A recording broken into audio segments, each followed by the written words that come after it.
In the middle of the road, the still panic just a roll. And people like fleas on the borders. Somewhere I lost my girl, in the front in the world. But I feel no pain, I'm too far under. Jumping with the band, me paddle in me hand. Like living with lightning and thunder. I'll be jumping, jumping there on ring road. Everybody jamming carnival. Good afternoon. No man, I know, but I'm checking my voice too. I is going to have a ball jamming ring road. Oh, yeah. Boom, boom, boom, boom, boom, boom. Boom, boom, boom, boom, boom, boom. Boom, boom, boom, boom, boom, boom. Let me hear from the UE posse. Boom, boom, boom, boom, boom, boom. Let me hear from the New York posse. Boom, boom, boom, boom, boom, boom. Let me hear from the Trinity posse. Boom, boom, boom, boom, boom, boom. Let me hear the Jamaican posse.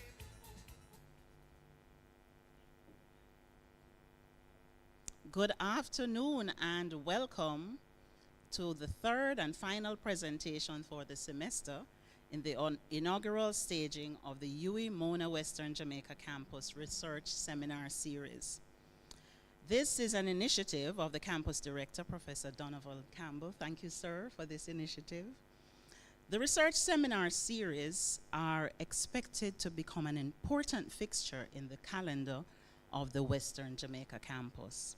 This activity provides a platform for faculty, students, and academics in the wider community to share their research and their strategies that will continue in semester 2. I am your chairperson for today, Cheryl Belcher-Peart. Now, our presenter today for our third seminar is Dr. Alpha Obika. He is a lecturer and program coordinator of the BA degree program in Integrated Marketing Communication at the Caribbean School of Media and Communication, CARIMAC, at UE, Mona, and Western Jamaica campuses. He has a PhD in Communication Studies from CARIMAC, a Master's of Arts in Culture Policy and Management from City University of London, and a BA in Media and Communications from CARIMAC. His research specializes in communication and cultural policy, event management, and critical analysis of media and cultural products. His research is entitled the Carnival in Jamaica Project, which is a multi-year, multi-phased, and multi-dimensional project that he has collaborated with Yvette Rowe, also of CARIMAC. I'm excited to hear from Dr. Obika, so please join me in welcoming Dr. Alpha Obika.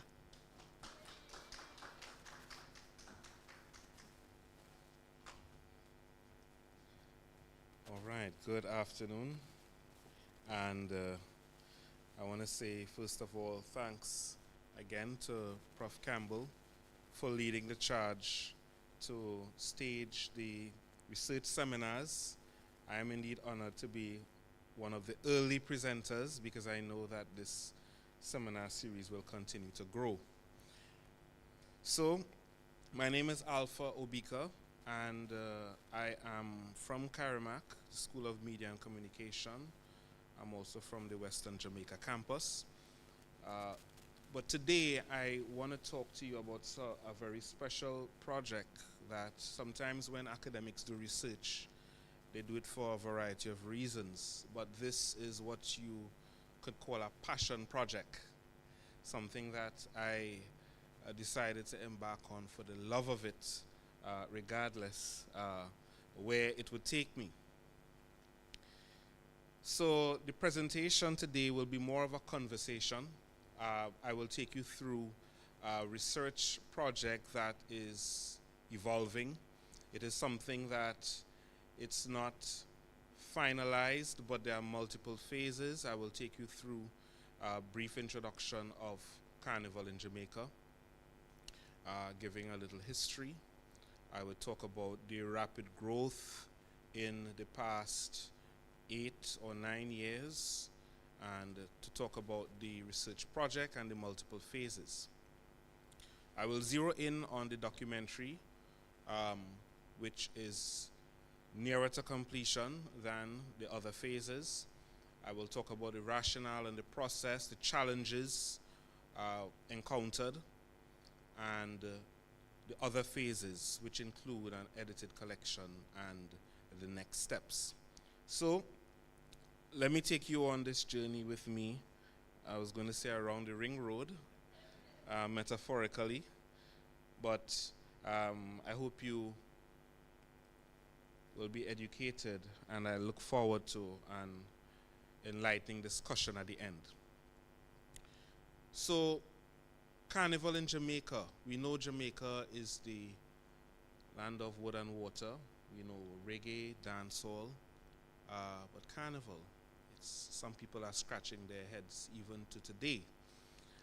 But Jamaica has had a history of Carnival, some may say that even predates countries that we traditionally know as Carnival countries.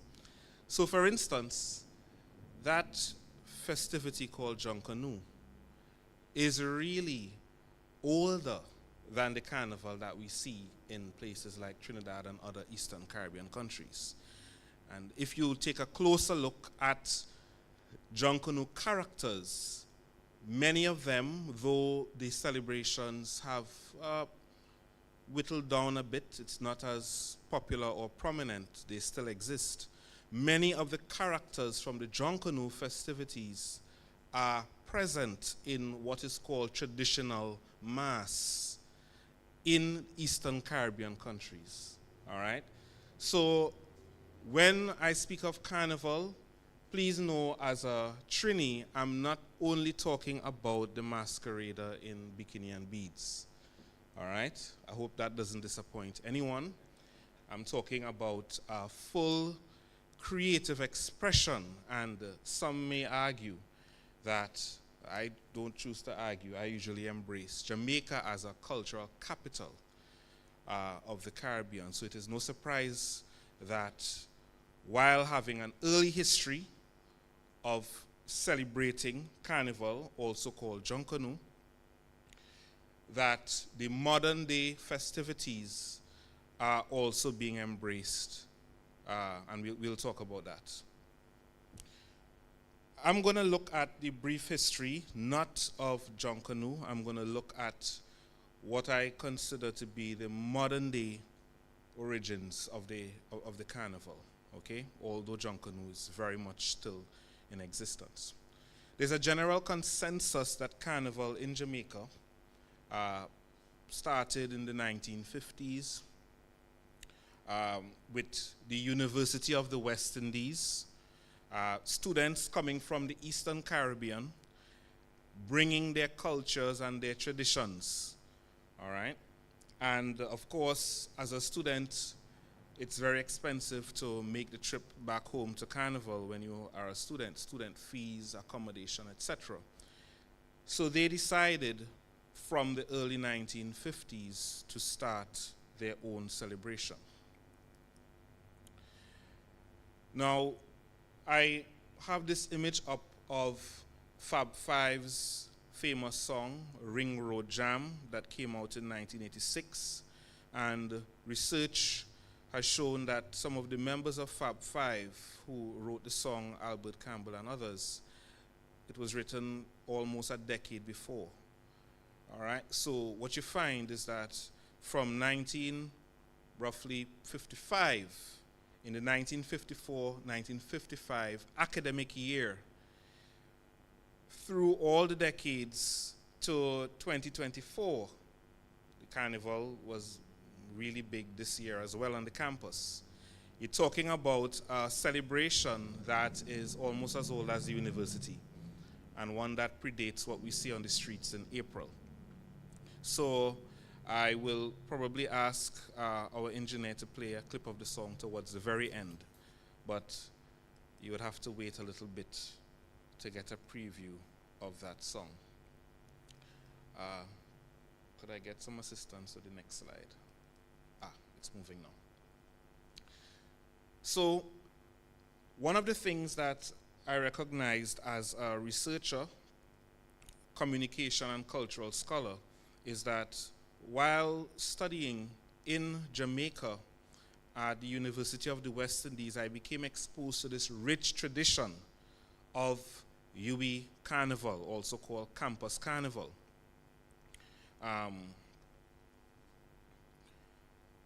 I decided to see what exactly is the Jamaica Carnival composed of? How did it begin? And many people see what is happening on the streets, which is a quite big celebration, but little has been actually documented about the origins. So this is a project that I am working on with my collaborator, Yvette Rowe, who is also a lecturer at Carnival, UWI. She's also a veteran journalist who has worked with BBC Caribbean. She's worked in the UK. She's also worked in regional and local media. So it's really an honor to work with her. And she brings an immense range of skills, audiovisual, very technical, broadcast skills. And of course, myself as the carnivalist, we decided to collaborate to add to what we saw as very little information existing within academia, but also in the national landscape. One of the things we found, and we were happy to see, that the UWI Museum in 2016, I believe, had created an exhibit on commemorating UWI Carnival. And from one of the first celebrations, we see our former Vice Chancellor holding the flag there. This is from 1955, right? Yes, Rex Nettleford. He was a member, I believe, from Taylor Hall, and the band, I don't remember the name there, but the exhibit that is housed at the UWI Museum, let me encourage you to have a look at it. It gives a rich history of the celebration. Almost 50 years later, I don't know if you can see me, right? But I am there with colleagues, and they're from all over the Caribbean. One of them is a current minister, but I will skip that image. Many of us who've passed through these hallowed walls at the University of the West Indies understand and appreciate the value of UWI Carnival. Through the research that Yvette Rowe and I have been doing, we have spoken to persons like Michael Amar, Minister Bartlett, other practitioners, Kamal Banki, Andrew Bellamy, many others. And we were trying to understand the history, and Michael Amar states that outside of UWI Carnival, Orange Carnival was a celebration that took place around the 1970s.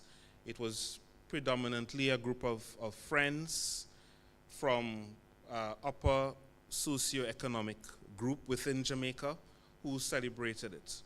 So already you can see there's an element of class, of economics coming into the celebration, because it was really within particular uptown communities. But Michael Amar and his group of friends, they used to travel to Trinidad for Carnival every year, but Hurricane Gilbert in 1988, followed by a snap election early in 1989, meant that he and his friends could not make that trip. So they decided to start their own group called Oak Ridge Boys, and in 1989 they put one of the first recorded bands for a carnival celebration on the road in Jamaica. Now, Byron Lee took note of the success of that initial move by Oak Ridge Boys, and in 1990, already an established and well-respected entity across the Caribbean and the diaspora, not just Jamaica, he decided to take this celebration nationally, and he did not get a lot of corporate support, but through his own influence and network within the business sector, but also with the creative industry in the Caribbean, he was able to start that first celebration in 1990, and it really garnered a lot of attention globally. Byron Lee, through his band as well, they were not only pioneers for soca music locally, but they sought to bring the Carnival celebration to the people, which was different from what the Oak Ridge Boys and to some extent Orange Carnival tried to do, where the celebrations were mainly among friends or particular communities. Byron Lee sought to introduce this celebration to the masses, to the people, as he had seen, because he did extensive research on the Carnival in Trinidad. To some extent, he experienced success, but of course limitations. There were multiple limitations that he encountered, some of which eventually caused him in the mid-2000s to cease the operation of the band, because the Carnival became quite expensive. But the biggest hurdle really came in 2008, when the financial crisis meant it was very difficult. It was already difficult to get funding and support, but it became a monumental task, and that was one of the last stagings that he had led. It must be noted that his daughter, in about 2015, 2016, did revive the Jamaica Carnival brand. Incidentally, that's a brand that the Lee family owns. Jamaica Carnival is patented and owned by the Lee family. So the current iteration of the Carnival celebration is deliberately called Carnival in Jamaica. So there are multiple issues, legal and otherwise, that still, as the Carnival evolves, some of these issues need to be sorted out. But Michael Amar, who has led Bacchanal Jamaica, and if you are a soca lover and you are in Jamaica during the Carnival period, chances are you would have graced the mass camp venue where many a soca-themed Carnival event has taken place from the year 2000 right up till COVID. COVID, again, being another international disruptor, forced Bacchanal Jamaica to even change their model in the way that they operate, because it became very difficult and costly.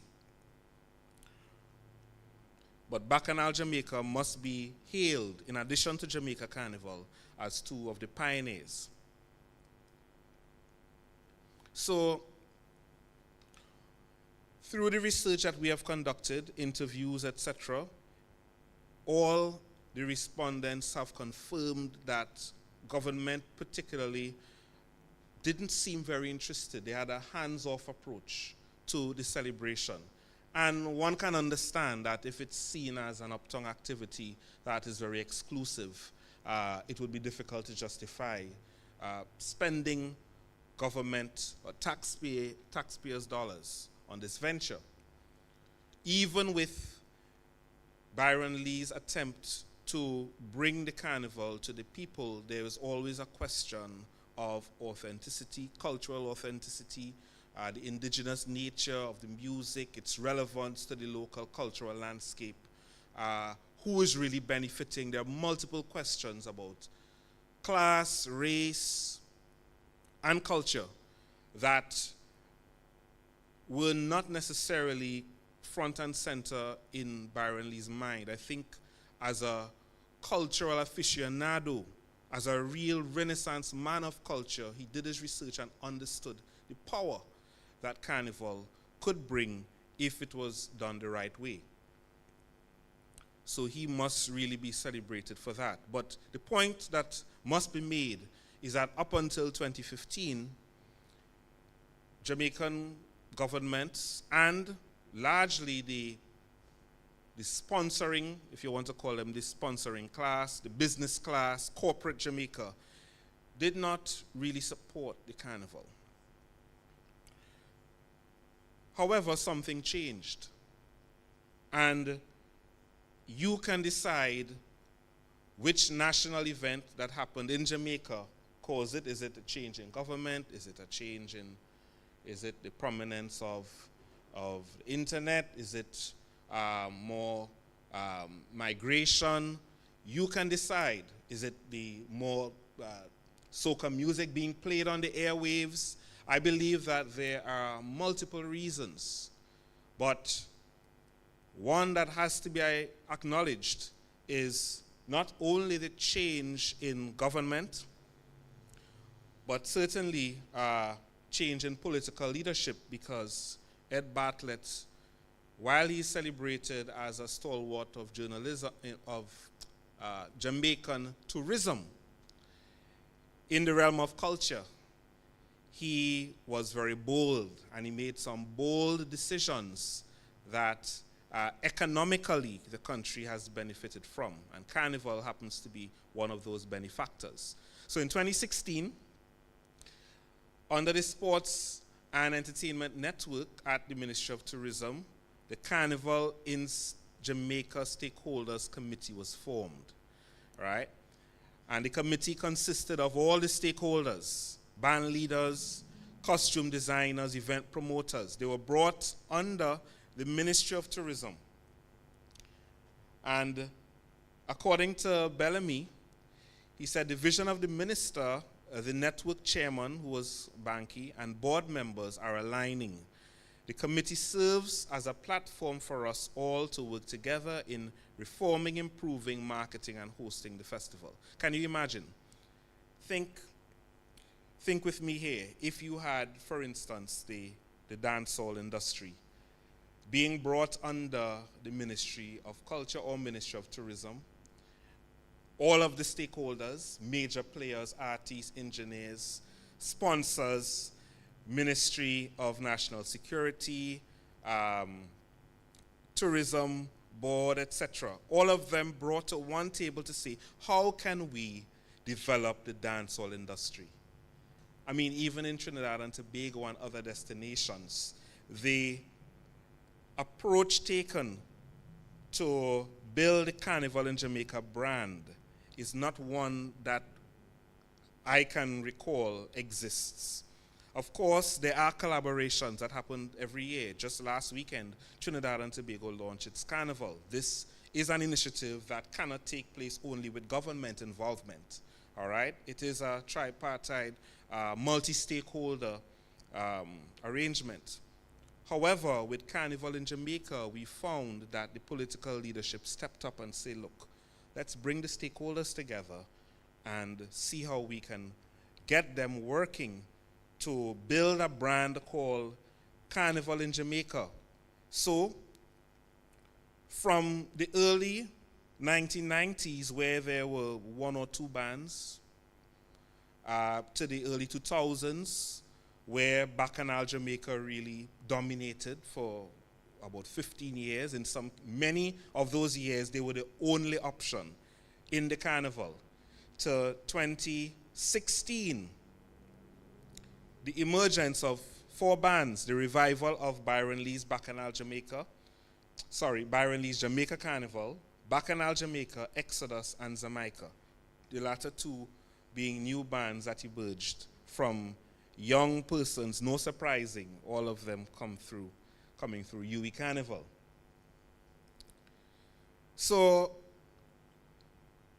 government policy shifted from the early attempts of Byron Lee to 2015, 2016, with the emergence of the Carnival stakeholder initiative, where not only was the Ministry of Tourism involved, but Ministry of Culture was brought on board as well, the municipal corporation, you see the then mayor, permanent secretaries, etc.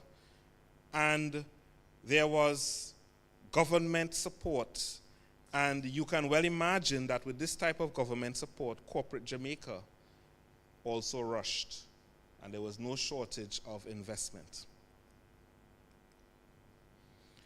So you saw the Ministry of Culture, Tourism, but also powerful branches under tourism, all right? Some of these entities getting vast sums of government revenue, but with an explicit goal for return on investment, okay? So according to Minister Grange, Minister of Culture, she said Carnival celebrations in Jamaica, and this was after the first staging in 2016, has been the fastest growing in the Caribbean. Okay, government is reinforcing entertainment in Jamaica as a major source of growth and development, and that Reggae Month and Carnival are two major projects under the rubric of festival tourism. So again, cementing its place as a cultural capital of the region, the government saw Carnival as an important pillar within not only its festival offering, but its tourism product to diversify its tourism brand. Now, back in 2017, Minister Bartlett was talking about returns of US 2.3 million. But by 2024, he's speaking about returns of up to $5 billion circulating within the economy, right? You're talking about a period in April where flights are fully booked, hotel rooms, particularly those in Kingston, fully booked, restaurants, entertainment venues, taxi operators, hairdressers, places where persons purchase clothing, tour operators. When you come to Jamaica, you're not only getting the music and the mass, you're also getting you're getting access to Jamaica's rich tourism product. You're also getting access to reggae and dancehall. So in many ways, the Carnival brings access, provides access for participants to experience the rich tourism brand that Jamaica has to offer. So many of them go to Bob Marley Museum, Blue Mountain. They go to Ocho Rios. They go to Negril, all right? And it must be pointed out that the tourism product is much more developed, let's say, than Trinidad and Tobago, where tourism is not doing very well for a number of reasons. Lack of hotel rooms, especially in Trinidad. You can't get a hotel room for Carnival almost a year in advance. It's really overpriced. But in Jamaica, multiple airports, a lot more hotel rooms than many of the Caribbean neighbors. It's a place that the government recognized with the right approach would bring return on investment, and indeed in 2024, the government estimated approximately $5 billion US in returns.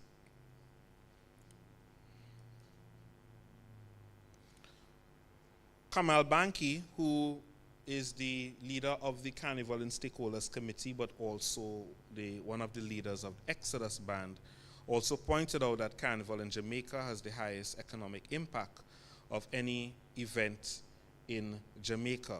So I don't know if he was trying to get headlines with that, but it's a very bold statement. Certainly, the word economic impact means that those who come generally tend to have, I don't know, they spend. I don't know if they spend all that they have, but they tend to have and spend not only within the Carnival space, but within the economy. And you find that there's a economic trickle down where it's not only the big businesses and corporate Jamaica that benefit, but many of the small entrepreneurs. So I've spoken a lot about the economic impact, and through the research, because it has to be noted, and Hillary Brown points out in one of the few scholarly articles on Carnival in Jamaica we could find. She identified from 2005 that Carnival is a contested cultural space, that there are so many issues. I mean, the timing of the festival alone is one that really doesn't sit well with a lot of Jamaicans, because it's almost like it's almost disregarding the religious calendar. Where ironically in places like Trinidad and Tobago, Barbados and others, the carnival happens before or after. So in Jamaica, it happens right in that Easter period. So you can well imagine that there's usually a religious backlash. Some may argue that there's a spiritual backlash. On top of the whole issue of the events being exclusive to particular classes within the society, on top of issues of particular races or hues of persons being presented, even certain body types, right, being projected as more acceptable or desirable within the space. So there's a body politic that is also quite problematic for many. There are even issues of sexual expression, both of the heterosexual and homosexual. So there are so many issues that are all bound up within this space that makes Carnival in Jamaica, or Carnival, Jamaica Carnival, a very contested space. Hilary Brown couldn't be more correct. So,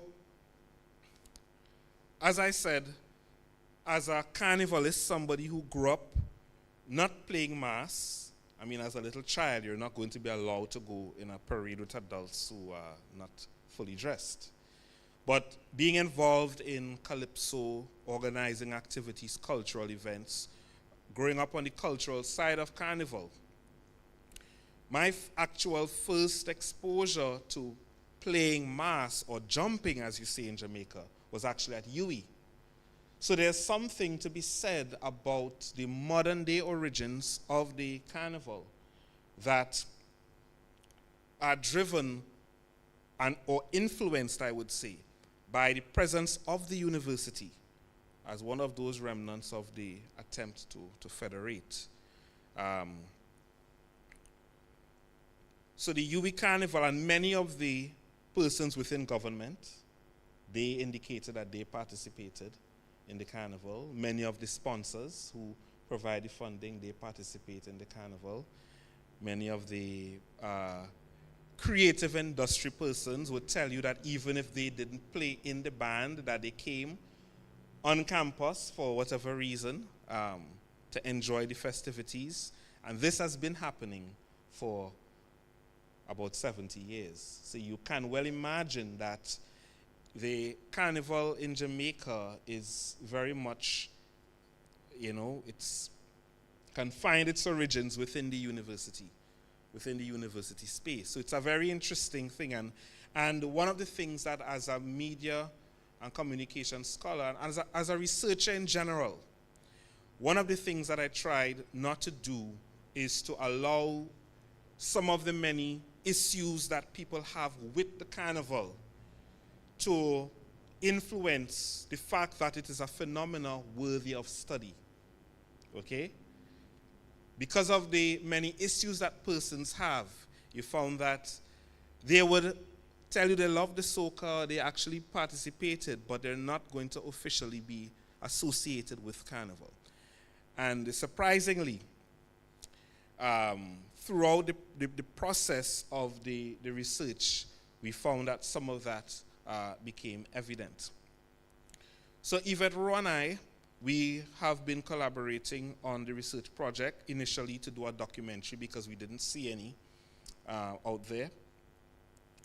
And that process involved using a mixture of archival material, contemporary footage, We conducted lots of interviews. We've also gone on the road for multiple carnivals.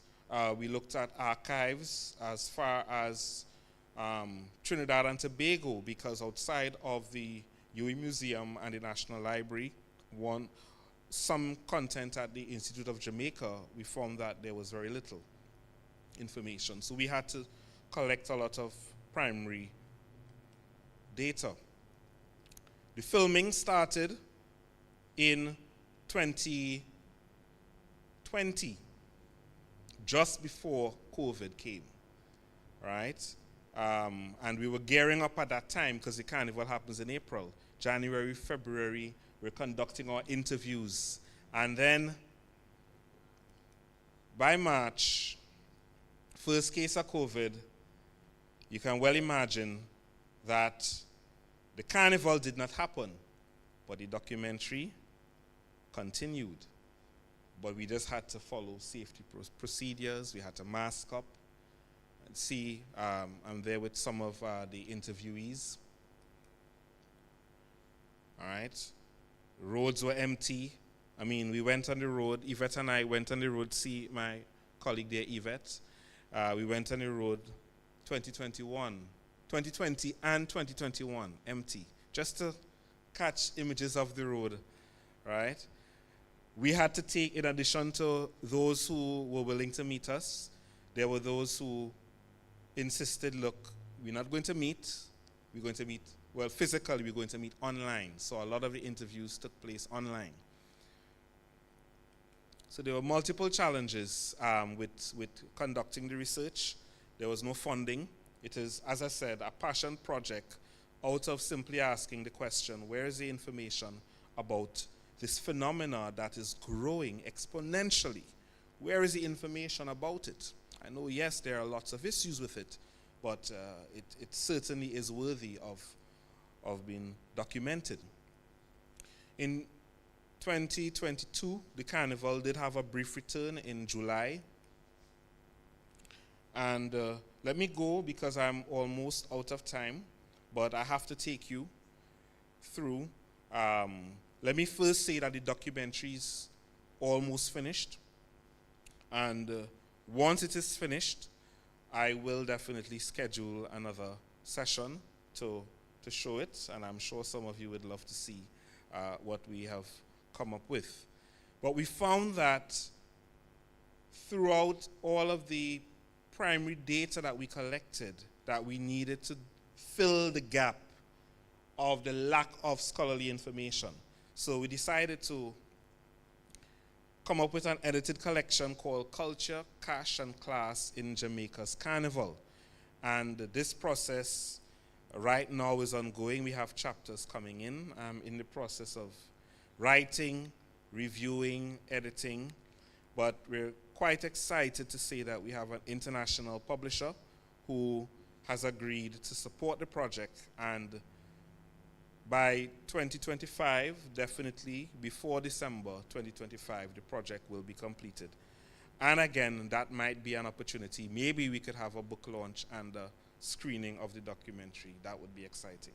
So I'm putting that on the table, Professor Campbell, as a session, maybe in semester 1 of the next academic year. So I want to give you a glimpse of, don't worry, it's less than a minute.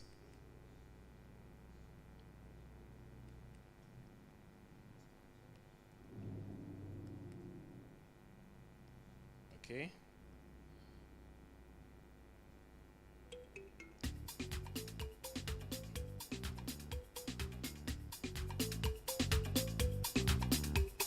I just love that everybody is just really there to have a good time.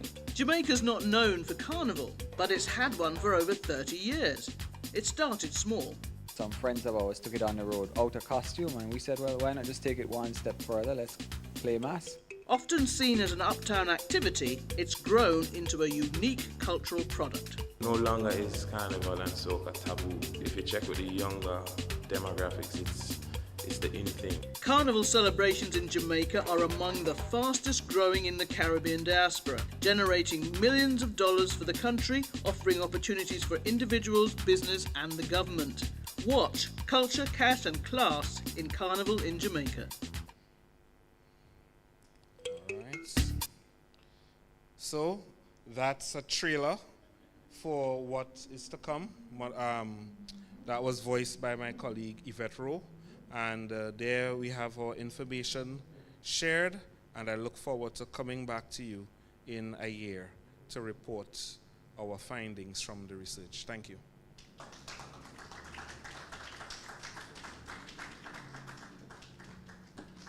Thank you so much, Dr. Obika, for that insightful, excellent presentation.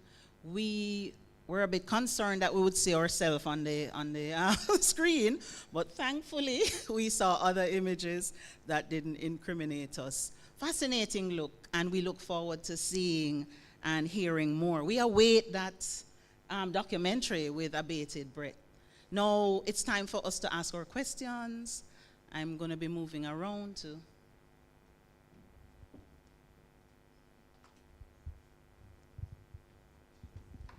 All right. Prof always has a question, and that's so good. Thanks. Dr. Obika, thank you very much for such an interesting presentation, and talk about mixing your interests with your research. I can tell you are enjoying this one and you're having a lot of fun. Yes. While still, looking at, where this project ought to be, where it is now and where it ought to be. Yeah. And I was reflecting on a couple of things while you were presenting that came out very strongly. One of them is related to the politics of it. Looking at how an event such as Carnival receives the type of political embrace that we've been seeing, and dancehall, reggae, has not gotten that type of embrace, if you may. And I wanted to, get some more reflections from you as to why is that the case? You see, it's a political season now, and we hear a lot of dancehall music being played on the political campaigns. We don't hear a lot of soca, right? So clearly it is used by politicians when it matters. But from your own research, why is it that Carnival is receiving such an embrace and dancehall reggae is not? I have to say that let me give a preview.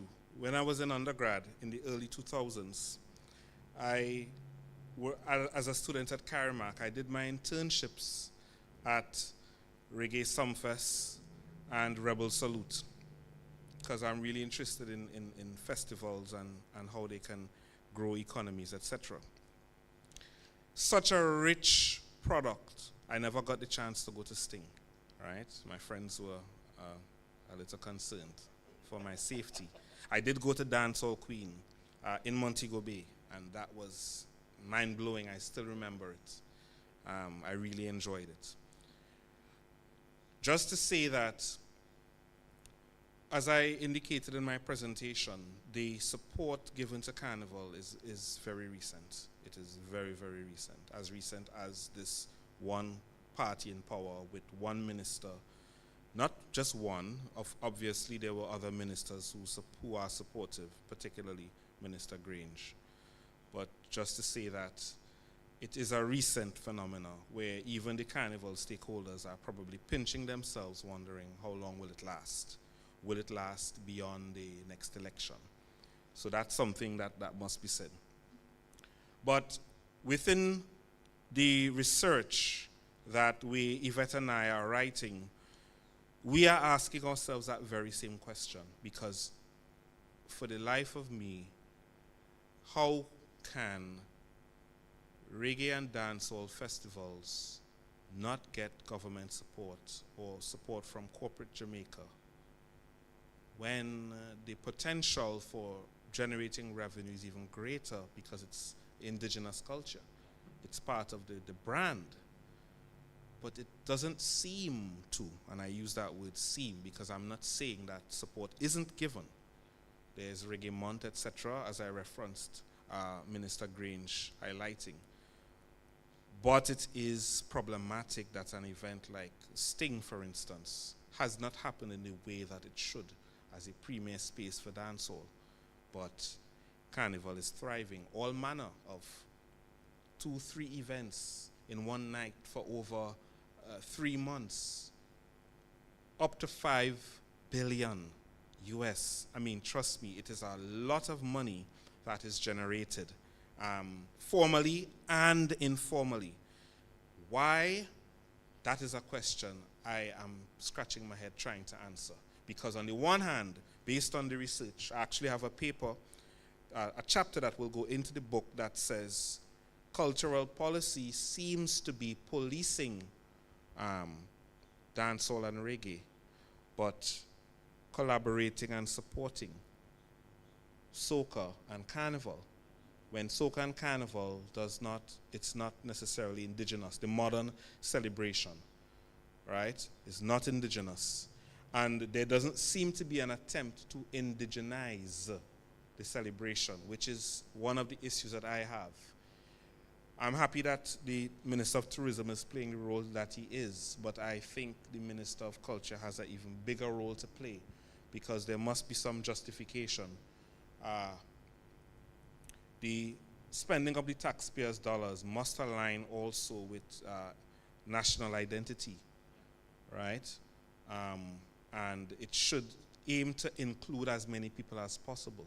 But for many of the events that's benefiting from the support, government policy, the average person can't afford to even attend those events. So there are lots of issues. This is not in any way chastising the Minister of Tourism. I applaud him. I think he's a pioneer. However, it is very problematic, and I still don't understand. I don't want to make any assumptions, but I will let the research take me there as to why. Somebody else? Is there any questions? I can follow up. Yes. Well, it's not really a follow-up question. It's thinking about the economics of it. I've heard stories of, people in Trinidad in particular and Barbados who take out loans just to go to Carnival. So it's a very expensive, event to participate in to its fullest. So I wanted to get your thoughts on how does something like that become mainstream amongst the masses when when the cost is so prohibitive? I mean, is there a model for a carnival that is more inclusive? Okay, excellent question.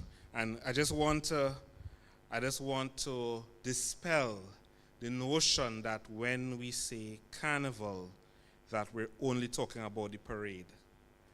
Carnival for us is not, and when I say us, I mean for the countries that celebrate it as an indigenous festival, it's not about the parade. Carnival is about creative expression through music, calypso, soca music that is accessible, steel pan that is embedded within communities right across the country, where persons of all races and classes actively participate. The average calypsonian is not the person in the upper echelons of society. A lot of those activities are indigenous to the country. A lot of the creatives who make the costumes are not from the upper echelons. It's a practice creative practice passed down through families, etc. Right? So we're speaking about the music, calypso, soca, steel pan, and the masquerade, through which it's not only about the naked mass, it's also the traditional mass that is very much connected to John Canoe. So I agree with you. I myself I had to save money to be able to play mass, to afford a costume. The costs are prohibitive, very expensive. A colleague of mine purchased a costume to play mass next year, 7,000 TT, right? That is ridiculously expensive, and it's by no means the cheapest. They are lots more expensive. I mean, costumes can, some of the packages even include cruise ship, accommodation, access to multiple parties, so the costs can go up to 20,000 TT. You can do the math. So I agree with you, there's an economic component that is very problematic. Some of the same issues that Jamaica faces and the criticisms, not everybody in Trinidad takes part in Carnival. That's a misconception. There are a lot of people who, when Carnival takes place, they go on retreats, religious retreats. They go as far away from Port of Spain and Shagona, San Fernando, Scarborough, and many of the other town centers where the celebrations take place. Persons who don't take part tend to go far away from that. There are many who argue it is too expensive. I have friends who have never played mass, and they may never play mass, right? I got exposed through UE Carnival. UE Carnival made me a lot braver and a lot bolder. So there's something to be said about the Carnival here. But there are lots of issues that even in Trinidad we are also grappling with. But the core of the festival, whether there is government funding or not, in 2021, in the height of COVID, Carnival took place. Government said that they were not supporting it. But we don't need the government to support it. If government say they're not supporting reggae, reggae will die? No. If they say they're not funding dancehall events, will dancehall die? No, according to cartel, dancehall can't stall. It's the reality. You don't need government support for it. It's the same approach we have with Carnival. So in some ways, policy can be prohibitive, and in other ways, without it, it gives you a creative freedom. But I have to say, in the case of Jamaica, I think it is inexcusable, the lack of support. Inexcusable. Some attempts have been made, but too many times, policy has been about trying to police spaces where dancehall takes place. That seems to be a preoccupation. So the Noise Abatement Act is at the center of discussions about whether to support or not support. All right? And that is an issue that I know many of our cultural scholars, Donna Hope and Stanley Nair, are debating, as well as you have politicians like Crawford must be highlighted, as well as Minister Grange, but not enough has been done. A lot of lip service, but not enough has been done. We hear about entertainment zones, for instance. Where is the space for dancehall and reggae? Come on, this is 2024. And if, for all the millions and billions that's been spent, right, there is no home for reggae and dancehall music to be played to its maximum capacity, that is inexcusable. And that shows where policy has, in my view, failed.